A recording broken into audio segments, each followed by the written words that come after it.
2년이나 지났는데도 지금도 그때의 황당함이 잊혀지지가 않습니다. 제가 살면서 만나본 최고의 콩가루 집안이었거든요.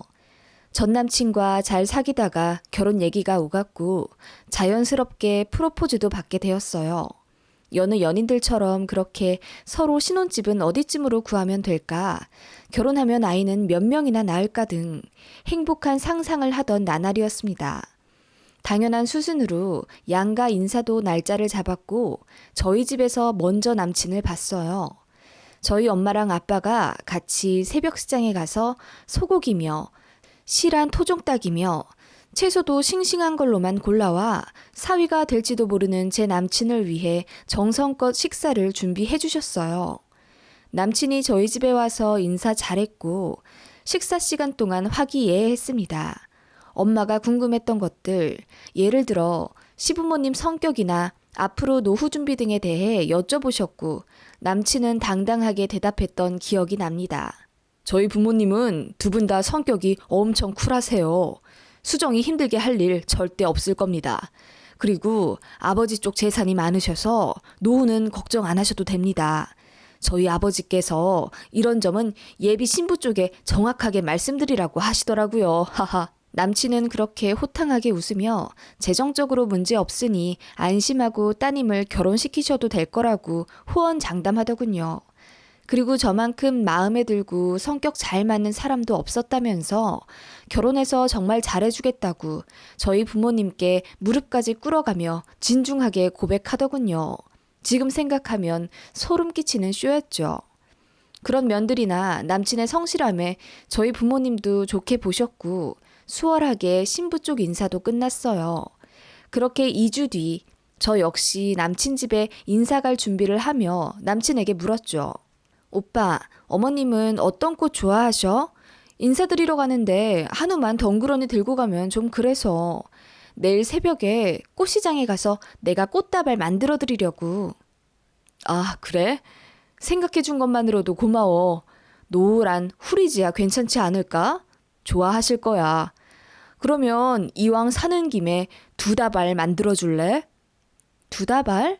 아버님도 꽃을 좋아하셔? 아, 그게 아니라 사실 수정아, 내가 미리 말했어야 했는데 말 못했네. 사실 우리 집에 사정이 좀 있어. 무슨 사정?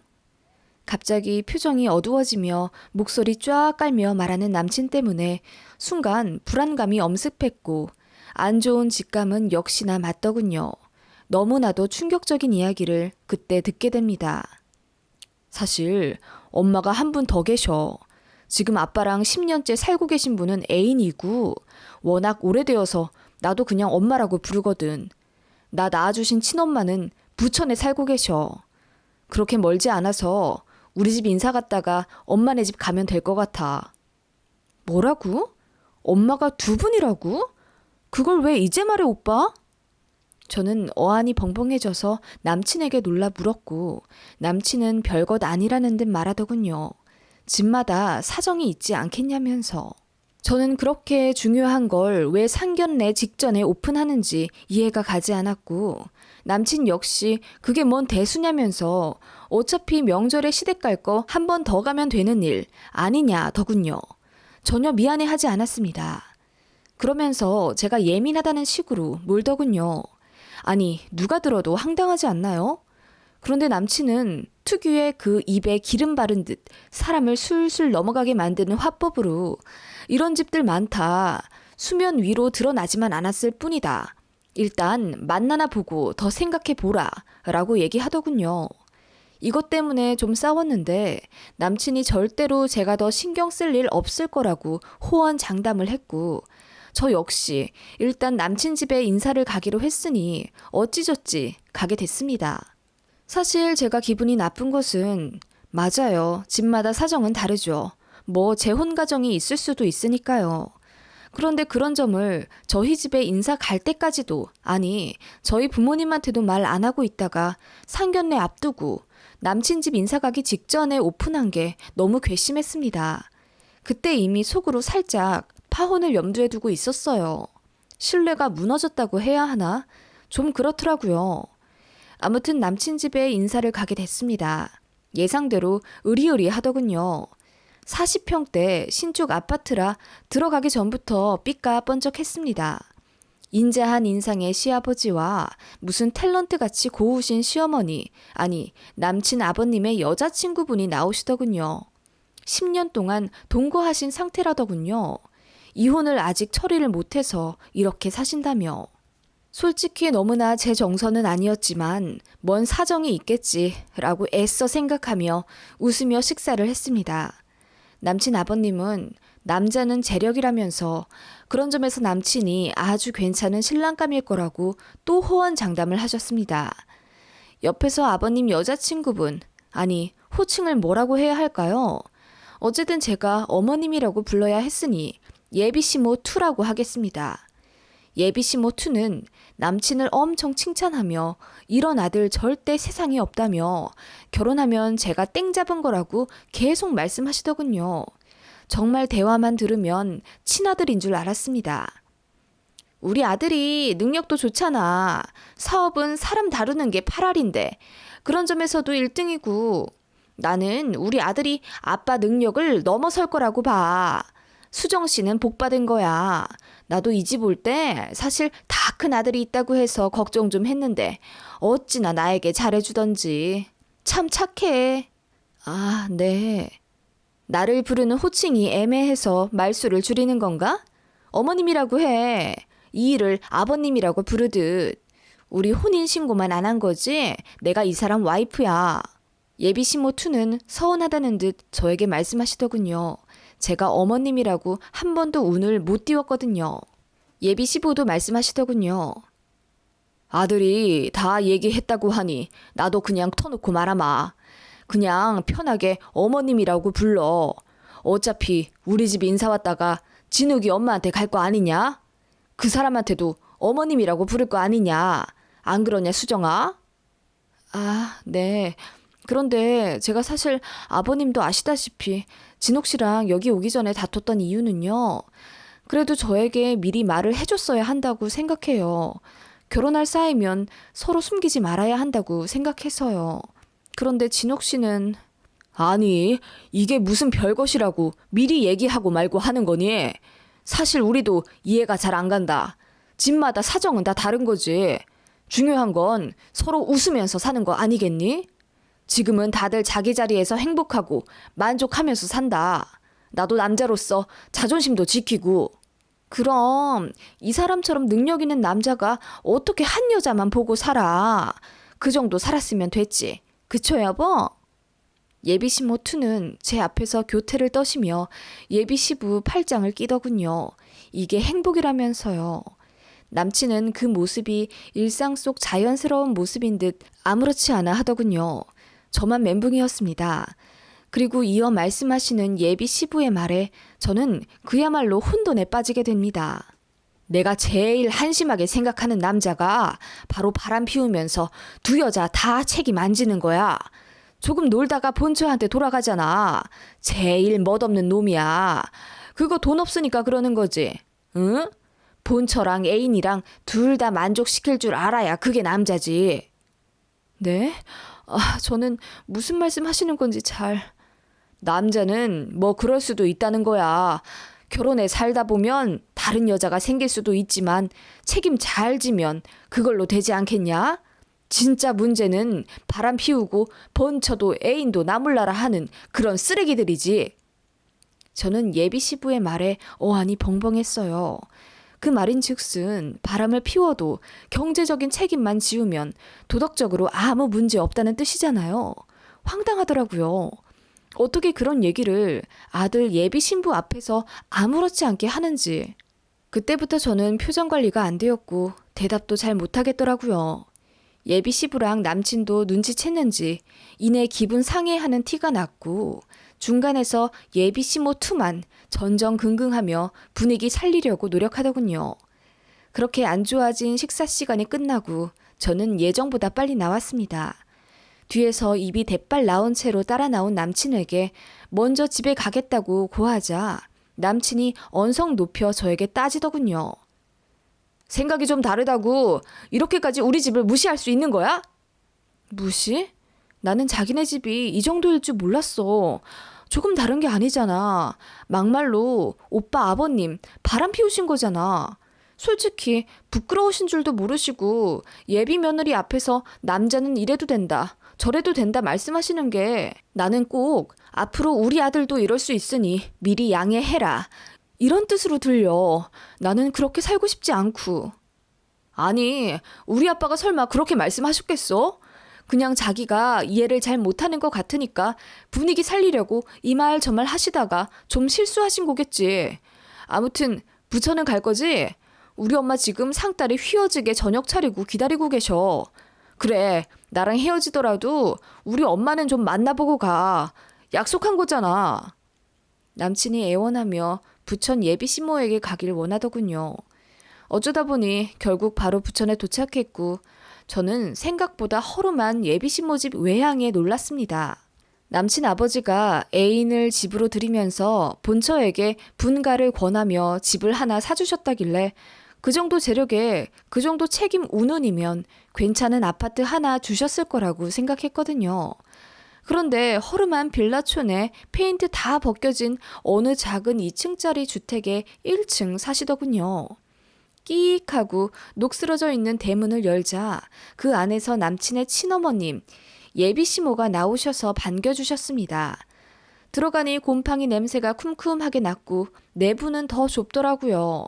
원룸인데 주방만 작게 파티션 쳐져서 분리되어 있는 10평 좀 안 돼 보였습니다. 예비 시모는 저를 너무나도 반겨하시며 이런 예쁜 며느리가 들어온다니 기쁘다 하시곤 차린 건 없지만 많이 들으라 하시더군요. 솔직히 말해서 마음이 너무 안 좋았습니다. 남친 집에 비해 너무 초라했거든요. 예비 시모 2는 온몸이 명품으로 도배가 되어 있었는데 이분은 집 도배조차 제대로 되어 있지 않은 곳에서 시장에서 사신 듯한 낡은 옷을 입고 계시더군요. 어찌됐건 저 온다고 요리해 주신 거니 최대한 기분 감춘 채 어른에 대한 예의를 다하며 대답 잘하고 웃으면서 밥 먹었습니다. 남친은 이 집에 자주 와봤었는지 아랫목에 누워서 TV 보더군요. 본가에서 밥 많이 먹어서 배부르다면서요. 예, 수정이한테 설명 잘했지? 응, 다 알아. 심드렁하게 대답하는 남친을 한번 보시며 눈치를 살피시더니 예비 시모가 저에게 바짝 다가와 소근소근 말씀하시더군요. 결혼하면 합가는 안 한다고 들었는데 정말이야? 아, 네. 아, 그런데 결혼을 사실... 그 집에 안 들어가겠다는 거지? 그러면 나랑 살지 않을래? 네? 어머님을 모시라고요? 응, 진욱이 아빠가 집 하나 해주실 거 아니야. 그치? 내가 거기 방 하나 주면 들어가서 살까 하는데. 네? 아, 합가를 하신다고요? 저 진욱 씨랑 얘기를 못 해봐서. 얘기할 게 뭐 있어. 수정이가 나랑 살자고 하면 진욱이도 그러자고 할 거야. 지금은 여기 나와 있지만 내가 그래도 진욱이 친모잖아. 그 여자는 호적에도 없는 그냥 애인일 뿐이고. 어머님, 말씀하신 김에 저 여쭤볼게요. 왜 이혼 안 하시는지 제가 감히 궁금해해도 되는 건지. 뭐 돈 때문이지 뭐. 지금에야 이렇게 덤덤하게 말하지만 처음에는 나도 너무 속상했어. 첫 판 때 다 빼앗긴 기분도 들었고. 그때 남친이 얘기 듣다가 벌떡 일어나면서 말하더군요. 엄마, 아빠가 엄마한테 6억짜리 아파트 해줬잖아. 그거 주식으로 말아드신 건 엄마고. 아빠도 해줄 만큼 해줬어. 왜 아빠 탓을 또 하고 그래? 내가 언제 네 아빠 탓했니? 아무튼 네 아빠 죽으면 나도 상속 권한 있어. 내가 그거 하나 바라고 계속 버티는 거야. 어찌됐건 본처가 제일이니까. 엄마가 그러니까 아빠가 바람이 난 거지. 오빠, 무슨 말을 그렇게... 와, 정말 정신이 어떻게 되는 것 같더라고요. 제가 이런 콩가루 지방과 얽혀 있었다니요. 이 말도 안 되는 대화 내용에 저까지 어지럽더군요. 그리고 아무렇지 않게 아빠의 외도 탓이 엄마라고 말하는 남친의 싸가지에 2번 놀랐습니다. 남편이 집에 여자를 들여서 10년째 같이 살고 있고 쫓겨난 거나 마찬가지인데 아무렇지 않게 그 돈을 주식으로 날리고 상속 때문에 이혼 안 하고 버티고 있다는 예비 시모에게도 너무 충격을 받았어요. 그때 파혼을 완전히 결심했었죠. 그렇게 두 번째 인사를 끝내고 나와 저는 남친에게 이별을 고했습니다. 남친은 받아들이지 않았고 저에게 매달리며 최대한 설득하려고 노력하더군요. 나는 오빠 사고방식이 너무 무서워. 어떻게 바람 외도 그런 걸 아무렇지 않게 생각하는 거야? 심지어 남자가 바람나는 게 여자 탓이라고 생각하고 있잖아. 남자는 그래도 돼? 나는 오빠가 이런 사람인 줄 정말 몰랐어. 내가 이렇게 나올 줄 알고 상견례 날짜 잡히기 직전에 모든 걸 밝힌 거지? 수정아, 그럴 리가 있겠어? 그리고 말 나온 김에 너도 터놓고 말해봐. 돈 싫어하는 여자 있냐? 우리 아빠는 엄마한테 해줄 만큼 해줬어. 엄마가 다 말아먹은 거고. 네가 지금 보기에 첩이 본처 내쫓고 앉아있다고 생각할진 모르겠지만 우리 아빠도 해줄 만큼 해줬어. 네가 몰라서 그래. 어떻게 아버님 편을 들 수가 있어? 아무튼 나 오빠랑 결혼 절대 못해. 이건 우리 부모님도 같은 생각이실 거야. 절대 이해 못해. 저는 그렇게 파혼을 선언하고 남친이랑 헤어졌어요. 너무 충격의 연속이라 그런가 당장 이별했다는 게 슬프지도 않더라고요. 집에서도 사람들한테 결혼한다고 알리기 전에 모든 게 밝혀지고 빨리 정리되어서 다행이라고 오히려 저를 달래주셨고요. 무슨 그런 콩가루 집안이 다 있냐면서 세상에 그런 집은 처음 본다고 저희 부모님도 입을 다물지 못하셨죠. 그렇게 헤어지고 약간의 정신적 타격이 있었지만 회사에서 열심히 일하며 슬픈 생각 안 하려고 했습니다. 헤어진 지 일주일 정도 되었을까? 어느 날 저에게 전화가 오더군요. 모르는 번호였어요. 받으니 놀랍게도 예비시모 투였습니다. 남친 아버지의 여자친구요. 저희가 헤어진 지 모르는 것 같더라고요. 제 말은 듣지도 않은 채 일방적으로 본인 말만 다다다 하시더군요. 응, 듣자 하니 상견례를 4월 달에 한다고? 그때 진욱이 생모는 안 부르는 거지? 나는 그 여자랑 절대 대면하고 싶지 않아. 그리고 지금 내가 진욱이 엄마니까 상견례는 무조건 나만 나와야 해. 알지? 혼주석도 당연히 내가 앉아야 하고. 내가 그거 말하려고 전화한 거야. 나를 시어머니로 생각하고 모시는 게 맞다고 내가 정확하게 짚어주고 싶어서. 그날 수정이 네가 급하게 가서 내가 제대로 이 말을 못 해줬잖아.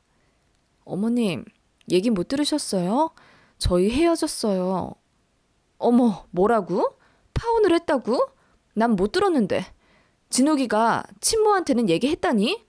아무튼 얘, 설마 진욱이 아버지 일로 그런 거야? 무슨 그런 걸로 파혼을 하고 그러니?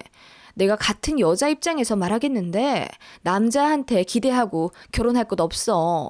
그건 현실적이지 않은 거야. 내가 듣기로는 수정 씨 되게 똑똑한 사람이라고 하던데 영 맹탕인가 봐? 네? 무슨 말씀을 그렇게 하세요? 내가 뭐 틀린 말 했니? 그래, 뭐 파혼했다면 이제 남인 건가? 남녀 사이 또 어떻게 될지 모르니까 나도 별말은 더 못하겠네. 수정 씨 잘 지내고 나중에 혹시 보게 되면 서로 쿨하게. 오케이? 그렇게 본인 할 말만 다 하고 전화를 끊으시더군요. 너무 황당했고 불쾌했습니다. 그리고 더 가관인 것은 일주일 뒤였어요. 예비시모, 그러니까 전 남친 친모가 어떻게 또 제 번호를 아시고 카톡을 하셨더라고요. 아주 긴 문장의 카톡이었습니다. 헤어진 거 얘기 들었다 하시더군요. 그런데 원래 결혼하기 전에 한 번쯤 크게 싸운다면서 너무 심각하게 생각해서 흔들리지 말고 결혼 준비 잘 하라고 하시더군요. 마지막은 꼭 합가했으면 좋겠다는 한마디를 덧붙이시고요. 정말 미치겠더군요. 전 남친한테 전화 걸어서 왜 예비 시모들한테 내 번호를 알려줘서 이 사단을 나게 만드냐고 화를 냈습니다. 그랬더니 결혼 얘기가 나온 이후부터 두 분 다 약속이라도 한 듯 각각 제 번호를 미리 알아갔었답니다. 아마도 경쟁 심리였는지도요. 며느리가 새로 들어오면서 본인들의 입지가 어떻게 될지 모르니 신경전을 벌이신 건지. 아무튼 별 이상한 집안과 얽혀서 제 정신까지 혼란스럽더군요. 전 남친이랑은 깔끔하게 헤어졌다고 생각했는데 가끔 술 마시면 저에게 전화를 걸어서 다시 한번 생각해주면 안 되겠냐고 진상을 피우더군요. 너무 꼴보기 싫어서 전화번호를 차단까지 했는데 어느 날은 제 집 앞까지 찾아와선 망언을 펼치며 술주정을 하더군요. 야, 너 진짜 속 좁다. 어떻게 그런 걸로 헤어져? 결혼하면 바가지 대박이겠다. 그래, 파혼하길 잘했어. 뭐라고? 내가 속이 좁다고? 어이가 없네. 너네 집 같은 콩가루 집안이랑 더 얽히기 전에 빨리 끝내서 다행이야. 네가 뭘 보고 자랐겠니? 바람 피고 돈으로 비비면 다 되는 줄 아나 봐? 진작 좀 말해주지. 만난 시간이 아까워. 콩가루? 웃기고 있네. 다들 이렇게 살아. 난 네가 좀 똑똑한 줄 알았지. 여자치고 쿨해서. 그런데 너도 별 볼 일 없는 여자들이랑 똑같나 봐. 야, 남자가 어떻게 평생 한 여자만 바라보고 사냐? 그딴 얘기는 너희 집안 사람들하고나 해. 그나마 정상적인 사람들은 창피한 줄은 알아서 그렇게 대놓고 말은 안 하니까. 뭐? 그럼 우리 집이 비정상이라는 얘기야? 정말 우리 집만 이렇게 사나 안 사나? 우리 내기할래? 다 그러고 살아 이 멍청아. 그래 내기해. 그 전에 이거나 좀 먹고 가. 제가 제 차에 있던 생수병을 하나 따서 그놈 얼굴에 뿌렸습니다. 그때 한파주의보 내린 날씨였거든요. 엄청 추워하더군요. 춥다고 날뛰면서 저더러 신고한다 어쩐다 난동 부리더니 경비 아저씨한테 쫓겨나서 나가더군요. 그놈 안경에 살얼음 낀 채로 집에 갔습니다. 그리고 본인이 정상인지 아닌지 제가 제대로 알려주기 위해서 전 남친 주변 인맥들에게 저희 있었던 얘기 쫙 뿌렸습니다. 본인도 자기 집안이 이상한 거 아니까 사람들한테 말 안 했었겠죠. 저한테도 물론이고요. 전 남친 가치관까지 전부 사람들에게 알렸더니 안 좋은 소문은 더 빨리 퍼진다고 말 쫙 돌더군요. 전 남친이 사업하는 사람이었는데 저희 회사와 동종업계다 보니 얘기가 다 제 귀에 들어왔어요.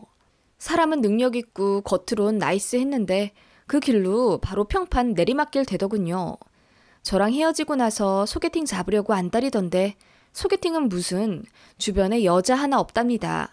웬만한 여자들은 다 몸살이며 피한 거죠. 어떤 정상적인 여자가 불구덩이로 들어가려고 하겠어요. 그런 사람은 다른 사람 인생 망치지 말고 평생 혼자 살았으면 좋겠네요. 전 남친과 저희 내기는 그렇게 제가 이긴 것 같은데 본인만 모르는 것 같아서 안타깝네요. 만난 시간이 아깝긴 하지만 그래도 이 정도면 발 빨리 뺀 거겠죠?